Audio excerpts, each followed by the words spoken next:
MNS के विरोध प्रदर्शन में सैकड़ों की संख्या में एमएनएस के कार्यकर्ता मौजूद थे। मनसे के कार्यकर्ताओं ने हाथ में भीख लागली प्रशासन भगवती काडले विकायला के नारे लगा रहे थे। एमएनएस के शिष्टमंडल ने भगवती रुग्णालय के अधिकारियों से मुलाकात की। एमएनएस के पदाधिकारियों का कहना है कि हमें आश्वासन मिला, लेकिन अगर हमारी मांग पूरी नहीं होगी तो मनसे स्टाइल में जवाब दिया जाएगा। मुंबई से ग्लोबल इंडिया टीव्ही के रोहित जायसवाल की रिपोर्ट।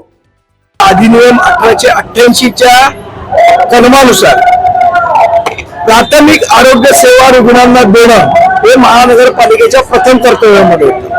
प्रथम कर्तव्याचा अर्थ असा की जो कर आम्ही लोकांकडून गोळा करू त्या कराच्या बदल्यामध्ये आम्ही लोकांना या सुविधा देऊ। त्याच्यामध्ये मग प्राथमिक शिक्षण आलं, रस्ते आले, वीज पुरवठा आला आणि प्राथमिक आरोग्य आलं।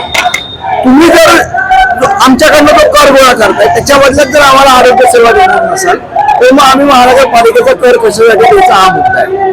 आम्ही हेच वर सांगून आलोय की तुम्ही तुमच्या प्राथमिक कर्तव्यापासून स्वतःची सुटका करून घेऊ शकत नाही प्रायव्हेटायझेशन करून। त्यामुळे आम्ही हे प्रायव्हेटायझेशन होऊ देणार नाही।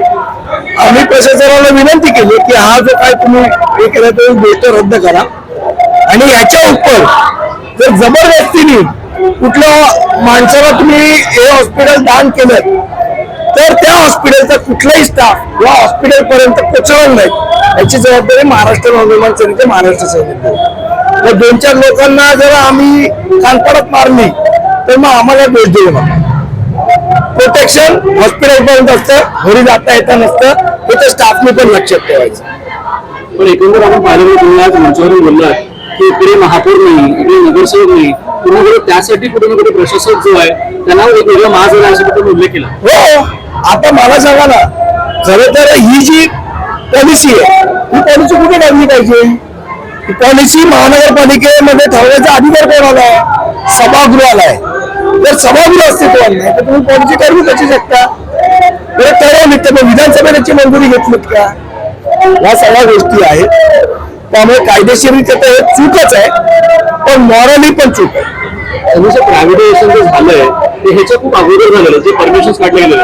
आज ठाकरे गट सुद्धा कोणाला भेटतंय, ज्या ज्या प्रायव्हेटायझेशन होते ते मुख्यमंत्री उद्धव ठाकरे होते, यापेक्षा गोष्टी कसं काय होतात?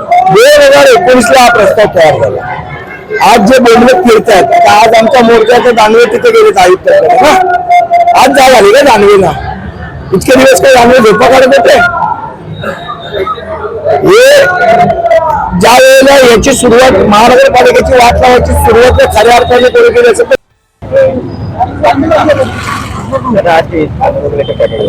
कसं आहे की भगवती प्रायव्हेटायझेशन चालू आहे, पीपीपी तत्वावरती ते प्रायव्हेट करतात, पब्लिक प्रायव्हेट पार्टनरशिप। मला वाटतं ही पब्लिक प्रायव्हेट पार्टनरशिप नसून ही पॉलिटिकल प्रायव्हेट पार्टनरशिप आहे। त्यांना एखाद्या धनाढ्याला मोठ्या हॉस्पिटल चालणाऱ्या माणसाला हे हॉस्पिटलच्या घशात टाकायचंय।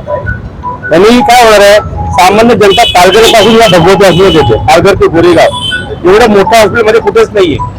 या परिस्थितीमध्ये तुम्ही हे प्रायव्हेट केलं तर त्यांनी जायचं कुठे? म्हणजे कुठे हॉस्पिटल नाहीये। जवळजवळ 500 बेडचं हॉस्पिटल बनतंय, महानगरपालिकेच्या पैशाने बनलंय आणि आता त्याला प्रायव्हेट करणार। 150 खाट, फक्त 150 खाटा ज्या आहेत त्या फक्त पब्लिकसाठी असणार, त्याच्यामध्ये पण अल्प दरात जे आपल्याला 10 रुपयाचा केस पेपर काढल्यावर फ्री हॉस्पिटल चालायचं ते आज प्रायव्हेट ह्याच्यामध्ये जाणार आणि 50% सवलत तुम्ही ते लोक देणार आपल्याला। हे जर प्रायव्हेटायझेशन झालं तर इकडच्या स्थानिक लोकांना, म्हणजे ते फक्त मराठी असं नाहीये, मराठी, गुजराती, उत्तर भारतीय, मुस्लिम सर्व या हॉस्पिटलला येतात आणि गरीब जनता याचा लाभ घेते, त्यांना पूर्ण त्रास होणार आहे। या प्रायव्हेटायझेशनला मनसेचा पूर्ण विरोध आहे। जर झालं तर आमची पूर्ण गेटवरती ताकद उभी राहील। कोणता डॉक्टर येतोय आणि कोणता प्रायव्हेट मालक येतोय ते आम्ही बघतो, त्याला सडेतोड उत्तर मिळणार।